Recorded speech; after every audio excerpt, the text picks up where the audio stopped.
ಕಳೆದ ವರ್ಷ ಡಿಸೆಂಬರ್ 30ರಂದು ಮಧ್ಯರಾತ್ರಿ 1 ಗಂಟೆ ವೇಳೆ ಸಿಸಿ ಕ್ಯಾಮೆರಾದಲ್ಲಿ ಸೆರೆಯಾದ ದೃಶ್ಯವೊಂದು ಇದೀಗ ಸಾಮಾಜಿಕ ಜಾಲತಾಣದಲ್ಲಿ ವೈರಲ್ ಆಗ್ತಿದೆ.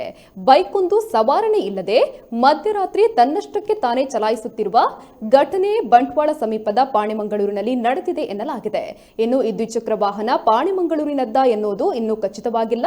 ಊರಿನ ಹೆಸರು ಬದಲಾಯಿಸಿಕೊಂಡು ಈ ವಿಡಿಯೋ ಹರಿದಾಡುತ್ತಿರುವುದರ ಬಗ್ಗೆ ಗುಮಾನಿ ಉಂಟಾಗಿದೆ. ಇನ್ನು ಈ ದೃಶ್ಯದಲ್ಲಿ ಕಂಡುಬರುವ ದೃಶ್ಯ ಅಚ್ಚರಿಯನ್ನ ಮೂಡಿಸುತ್ತೆ.